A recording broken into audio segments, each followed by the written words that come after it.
Season 3 of Dragons the Nine Realms is now here! Go watch my review of Season 1 and Season 2 if you haven't. The first one is a much bigger breakdown. So the main bigger points are made there. That's why if there's something glaringly obvious that I haven't pointed out, it's most likely I've already said it. There's no point in repeating it.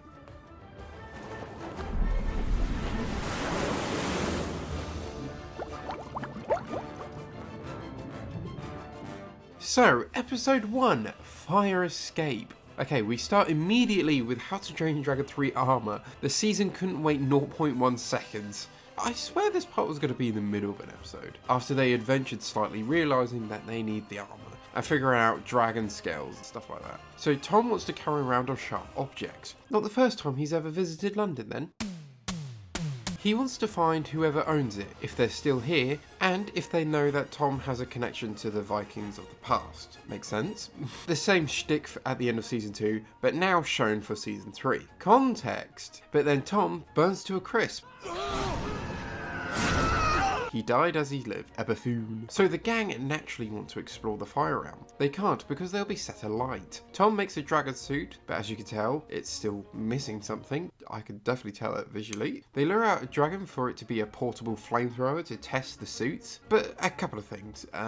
You already have a dragon that can do a flaming loogie bomb, or a head that breathes fire, or heck, just make a flamethrower, because apparently they would have enough tech for that sort of thing. Yeah, I learned through Twitter that Alex made the sandals. I didn't realise she was passionate about blacksmithing, and they cut that line for time. So let me get this right. They'd rather keep like annoying, unfunny gags like these. Are you crazy?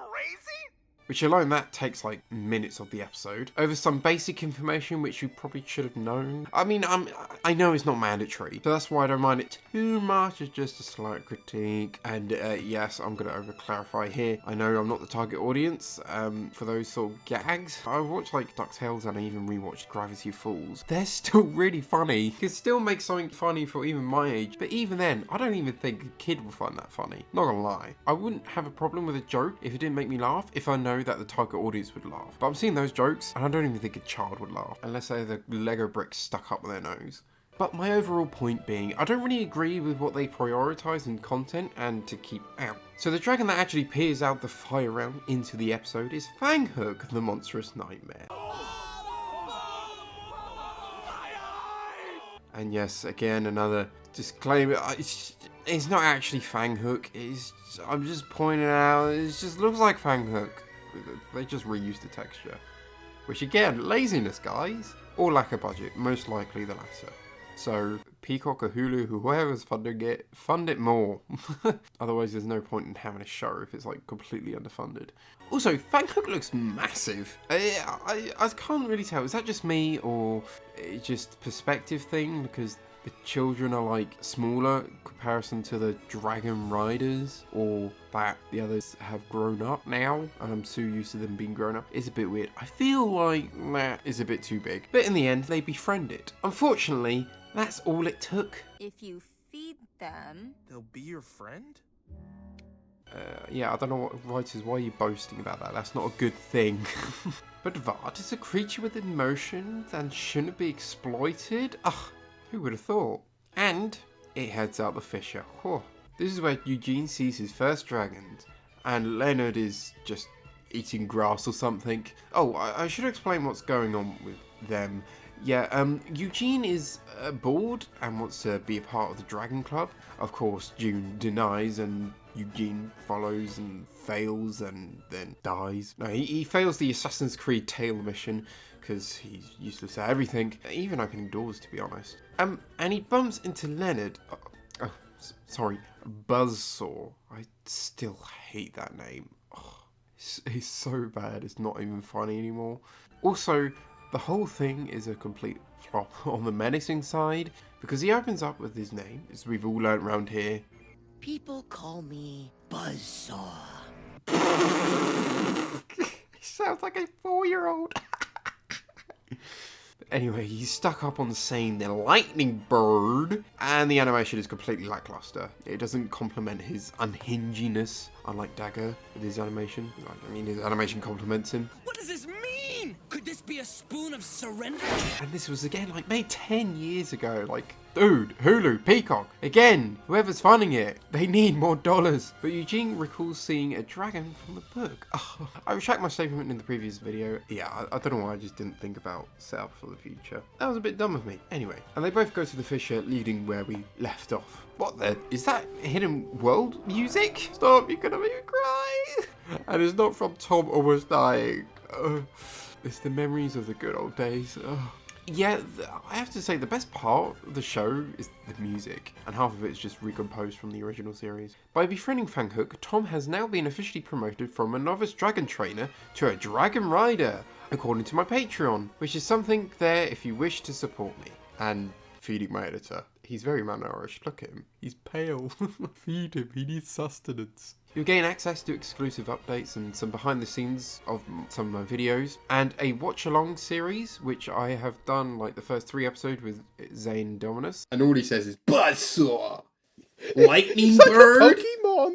Very funny. Also, if you do the join button, you do get access to custom badges and emojis, and the same perks as Patreon. I would like to release more than once a month, if that. That's enough selling out. Oh, and make sure to subscribe. So the element that was missing was dried monstrous nightmare gel, because it's fire resistant. Was this confirmed that the other suits used the gel as well? Because as we all know, the ingredients are dragon scale and saliva, and they already had all the ingredients to do that. So what was the issue?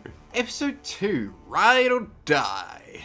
Okay, it's a very menacing title. June has family trouble. Her mum doesn't understand her fascination with mythology. And you're just like your father thing. I don't know, it's just whatever. To clear her head, Tom and June go adventuring, as only 2 fire suits are working at the moment.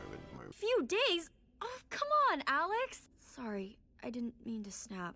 Oh, what a snap. Whoa, I can really feel the anger and frustration in your voice. It just sounds like you're being an impatient brat. The 2 are in the fire realm. Slugs? I was only joking when I watched the trailer. And snack things? Nice, they put a lot of effort in him. Didn't even texture them, they literally just a single colour and brushed all in Blender. Maybe 2 colours, please. Lava fish? Marco. Polo. What's going on? I'm so confused. So, Tom and June find a perfectly intact shield. June uses her knowledge of Greek mythology and Medusa's her way to defeat the new dragons. I'll get into them a bit. And the moral of the story is she does have what it takes to live in the real world, as her mother was criticising that she was too caught up in dreams and myths, which, like, what's wrong with liking myths? Look, studying Yggdrasil doesn't affect your taxes.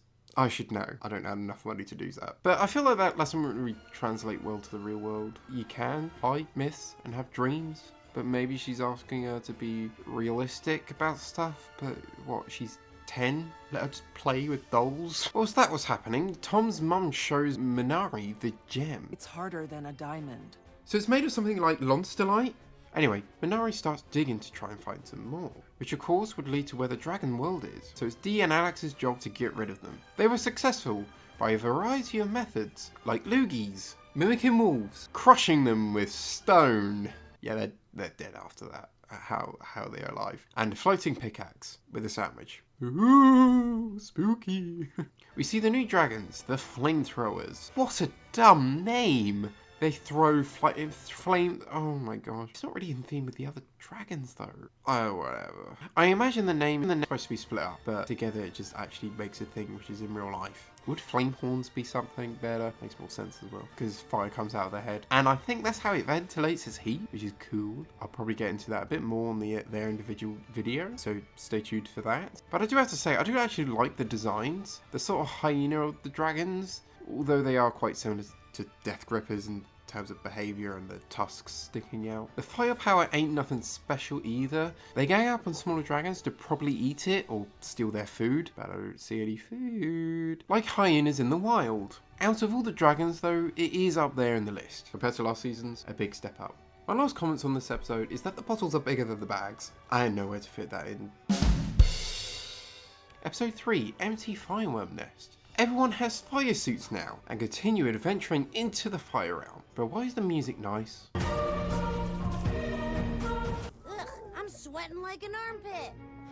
I'm cold as ice. They come across a swarm of fireworms, with one of them going into Alex's bag, and then the episode splits into two. Well, more 2/3 because Alex and June's stuff take way more time. Tom and Dee try and wrangle up the fireworms back into the fire realm by using nets. I think we're dealing with a couple of really high IQ people here. And then the nets coated in dried monstrous nightmare gel. But they forgot to gel the bags that they're in. Ugh. They succeed in getting them back. Hell to the air, boys. We did it. We moved fireworms. Alex's mums discover the fireworm, and Eugene confronts June about the dragon he saw. I liked how June reacted, rolling her eyes to then look worried when faced away. That was good. That's my one compliment I'll give the show. My one. See, it can have some good parts, bits, details. So June and Alex need to get the fireworm back into the hidden world while dealing with Eugene's Candace attempts. Mom! And Alex's mum's showing what they have discovered to the Icarus station. Oh, and Buzzsaw makes an appearance, but he literally doesn't do anything apart from witnessing the funniest part of the whole show. As funny as that animation is, I'm going to ruin it. I'm sorry, Indominus, that you love it so much. It's the equivalent of a Gmod animator with a YouTube channel with only 200 subs. Both with Bob up and down as Feathers running. Ugh, useless Linda. To solve the issue, they need to convince Alex's mums that it should be let in the wild and not kept in captivity, because this species actually relies on the heat from the other dragons. Abuse Eugene mentally and physically, and nuke the Icarus station. Surely the chief would know if this drill is a felony or not. He's the chief of security. Holy guacamole! Feathers does all the hard work and retrieves the fireworm back. Honestly, Feathers, MVP. And we end the episode with Alex spending time with her mums, because at the beginning they weren't adjusting to the change of her going out all the time. Ugh, teenagers, am I right? What were you thinking? It's her friends. That's what it is. Alright? I hate that. Oh, friends are busy. Oh my god. So bad. You wanted her to go outside more, and now she's going outside more. Your friends are such a bad influence. Episode 4, Dr Catastrophic. This episode is more of a simplistic one, with the Dragon Riders just doing the Dragon Rider things, and it works well. This is Dee's turn to having an arc. In the beginning, he does doctor/veterinarian things. That impresses his dad, because remember, he has daddy issues, so he takes it to heart way too much, and becomes overconfident in the dragon riding field. You know, masculinely too. Gronkles are eating some of the crystals that don't agree with them, so Dee thought to lead them back into the fire realm, where they are from. He finds rocks, but Plowhorn seems agitated. Ignoring her, he feeds the Gronkles. But they went nuts! At least we fed them something they didn't regurgitate.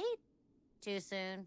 You're saying that as if you said something offensive. Yeah, you mentioned the fact that the dragon bathed too soon after it happened. Ugh, we haven't had time to grieve yet. Plowhorn has had enough of this bull. Drag Dee's ass to the location again. I've got a bad feeling about this. Cue Star Wars moment. They realise they are eating eggs of the catastrophic Quakin. Woo! I mean, ooh. Bad Dee. Grr. Darn. How could you? Caw. Oh, and I was right about the eggs from the trailer reaction. Eggs. Dee feels like a failure from such a height. And mopes. Aww. This is so dramatic considering all he did was just mistake eggs, which is supposed to be camouflaged as rocks. But it goes against his code. A doctor is supposed to do no harm, so he feels like a disappointment. Meanwhile, the other riders are leading the Gronkles to the fire realm. Fail, because of the overprotective mother keeps crashing the sweet rock party. Your name's Dwayne, you're Korg, and you're Jerry. The riders are struggling, even though they could have just led the Gronkles to a different part of the fire realm, instead of right underneath the Quaken. Sorry, we need conflict despite common sense. But Alex grabs Dee. They can't do it without him. And she's attacking them. We can't stop her without you. I was expecting an awkward joke there, but that actually isn't. What? The writers refrained from a bad joke? Actually, come to think about it, they didn't do any of those awkward jokes all season, or even last, I don't think. They're learning. But yeah, he feeds the Gronkles with crystals to regurgitate the eggs. Well, reptiles take a long time to digest, so I figured whatever they ate today was still in there. Alright, show off. Even though that is actually quite clever. So the moral is, he is worth it, and he should listen to Plowhorn. So nothing. He just literally lost nothing. It's exactly the same as before and after. He just had a bit of an off day that sent him on the blues binge.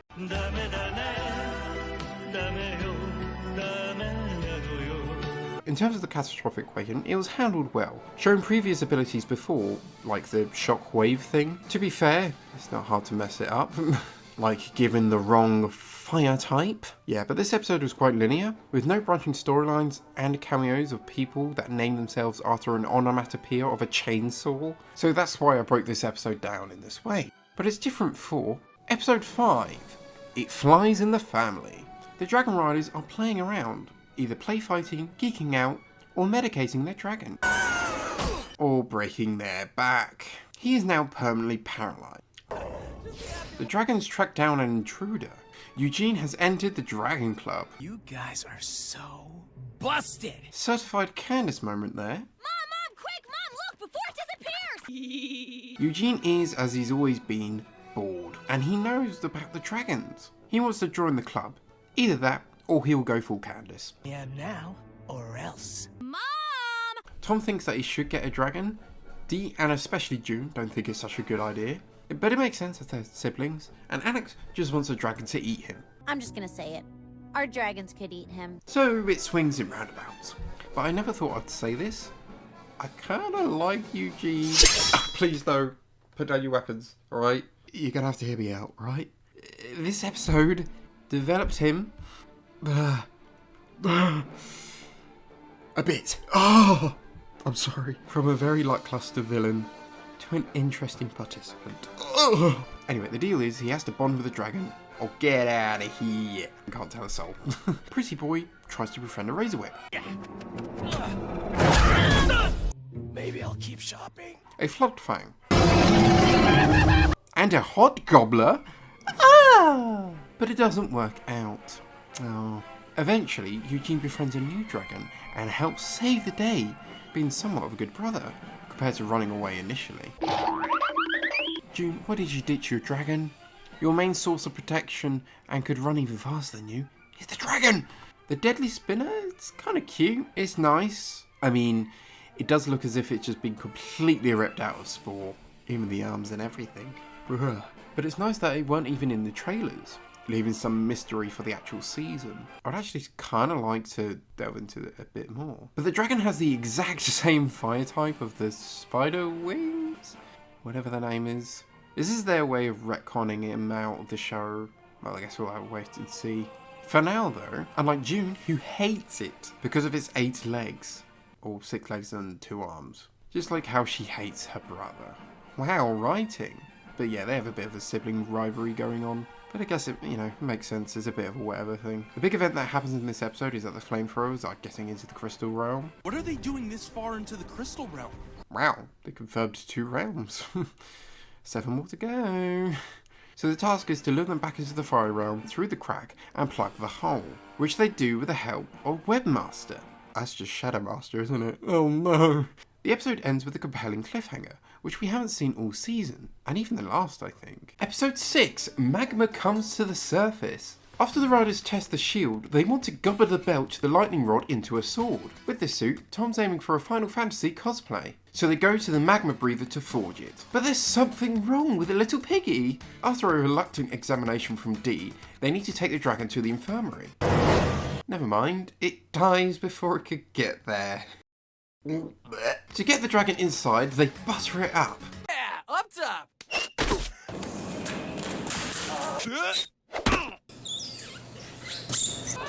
I'm sure they're fine. The piggy dragon doesn't normally live in the crystal realm, so it has a crystal stuck in its magma pipe. They extract it, but uh-oh, without a source of heat, the piggy's gonna die. Dragons are cold-blooded, like lizards, so without producing more magma, he can't keep himself warm. Dragons are cold-blooded. Cold-blooded. Dragons are cold-blooded, like lizards. Oh, brother, this guy stinks! For now, they heat it up with a fire breath, but we all know that won't last too long, so they try to bring it back to the hidden world. For it to fall and die again. In terms of character arcs, this episode is more focused on Eugene, as he's kinda in the group, well, more on provisional status, and he acts so much like Snotlout. Oh man, that was priceless! Despite Tom's lack of hesitation in the episode prior, and the fact that Eugene was extremely useful, both him and June don't want Eugene to help out, yet expect him to pull his weight. Epic fail. Why did I let him on the team again? What's it gotta be? Do you want him to help out or not? They haven't developed enough trust yet, but need I remind you what he did to help? I can understand not giving full trust in this buffoon, can't even open the door correctly, but it doesn't warrant not even giving him a chance. They give him fake helpful tasks, Eugene? Why don't you hang back and, which turns out he does fairly well at. Eugene needs to keep the dragons hidden, but unfortunately, Buzzsaw comes looking for the Lightning bird. For some reason, he refers to himself in third person. Saw doesn't stroll. He stalks. He hacks. Cringe. Starting to think I might be going crazy. I wonder why. For the most part, Eugene keeps the dragons away, but it's kinda inevitable that Buzzsaw sees the Oh! He decides not to tell the other riders of fear of being kicked out of the group. So, I know this seems like the kind of thing we should tell the others, but considering my provisional Dragon Rider status, this never happened. This is what happens when you install doubt in skill and competency. At the moment, I can't really criticise this as the payoff will happen later, but if the Dragon Riders find out, then decide to kick Eugene out of the group, I'm not realising it was their fault for not allowing enough trust to develop, so he could come forward with mistakes he makes. Hey, dorks! Because Lord knows the other riders have made their fair share of mistakes. I would eat a banana. Anyway, it turns out the piggy doesn't die, as the payoff for the character arc for Eugene is to just go ahead and provide assistance, without the approval of others, to prove that he is a valuable member.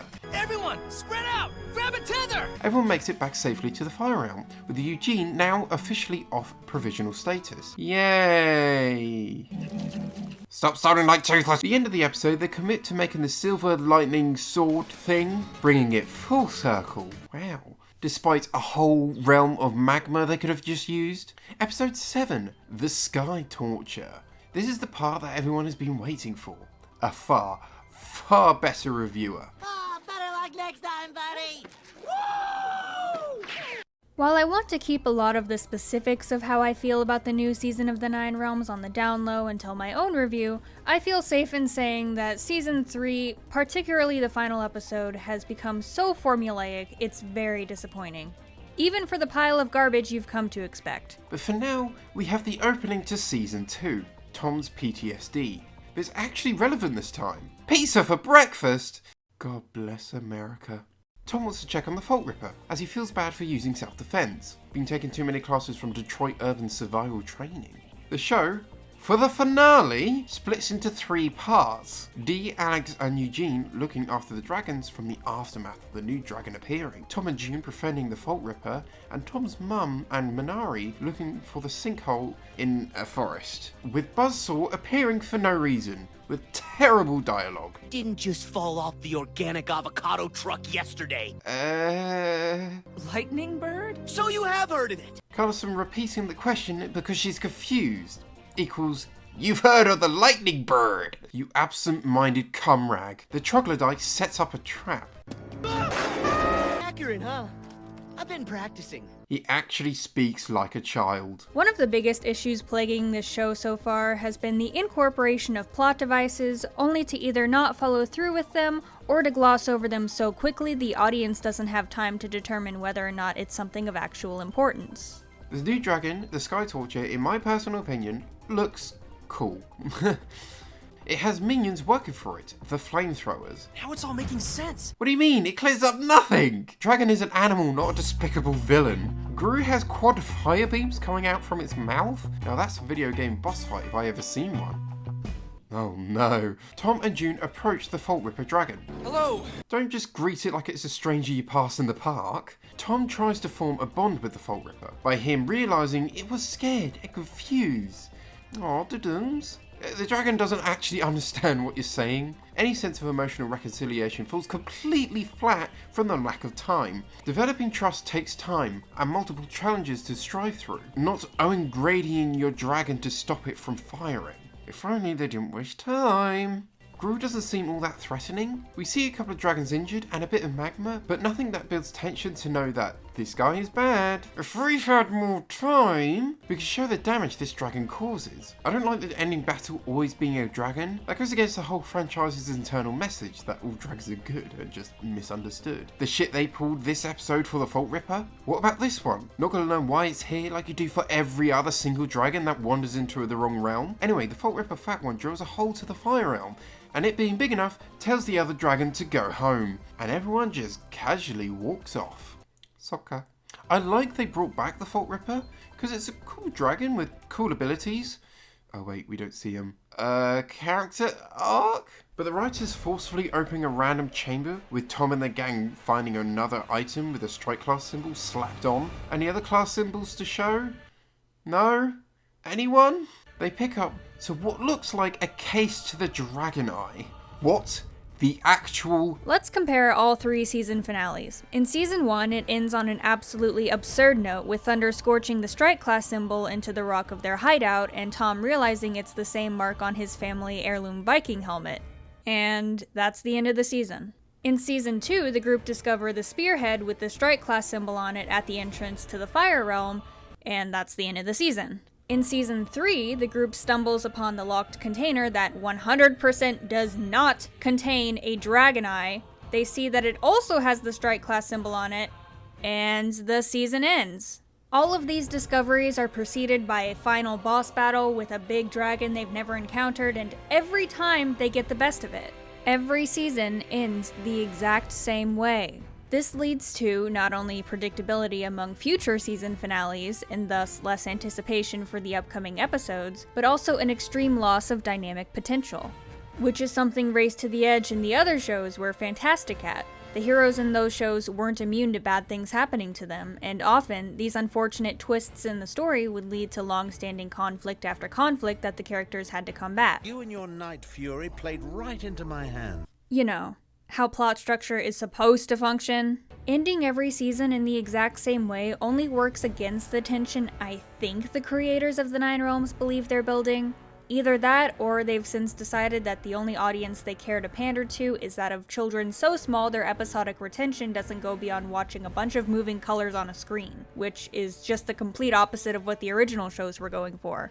It's sad, and unfortunately, it's what we've come to expect from the Nine Realms at this point. But that isn't going to stop me and many other Dragons fans from mercilessly shitting on it. The season ends with Buzzsaw peeking through a glory hole and finding the Ice Realm. Snow. Yeah, that's not snowflakes, mate. It's very obvious that this realm is coming. It's only really a matter of time. So, season 3. I think it's the best season so far. Mind you, that's not a hard bar to reach. Season 3 started bad and got better towards the end. Season 2 started good, ignoring the unicorns, and it got worse at the end. And season 1 is just bad. We carry on with the main character's episodic character arcs that don't change in the grand scheme of the overarching story. The only interesting change is Eugene now joining the group, but it's literally a discount Snotlout. Oh, sorry. Film version of Snotlout, with very surface level characterization, and he's coupled with a creature made from spore. We don't really get any closer to the mystery of Tom's connection, even though it's just going to be he's descended from the Vikings, or more specifically, the legendary Dragon Rider Hiccup. All they find is more garbage to add to the closet. I'd like more build up to the climax, not a teaser at the end of the episode, where everyone's brain is already mush at that point. Have pre-fights where the Dragon Riders lose, consequences they have to learn, or heck what Audrey suggested, actual losses that build onto long-standing conflict, so the audience has something to invest in for each season, not Buzzsaw appearing in every episode spaffing emo unhingedness up a tree, an incompetent hubris narcissist who is so fixated on catching the lightning bird, he's forgotten to open his eyes and stop eating fucking grass. A wanker, wearing plot armor so thick he survives a van full of fuel exploding in his face. A desperate, plot parasite, axe-shagging bollocks fondler who'd leave piss stains all over pre-existing characters rather than contribute to the story. God, I hate him so much. He appears a lot throughout the season, and I was convinced he was going to contribute something to the final episode. Nope. Complete waste of time, despite having the best scene in the show. Honestly, I feel like the next season is going to be more of the same, but just in the Ice Realm. This is an opportunity for the writers to really change up the formula now, before it gets way too stale. I want to thank Audrey for taking time out of her busy schedule and chatting shit about this season. I'm sure you've already seen her reviews on the other seasons anyway, so watch this video instead. That's everything I have to say for now. TTFN, ta for now.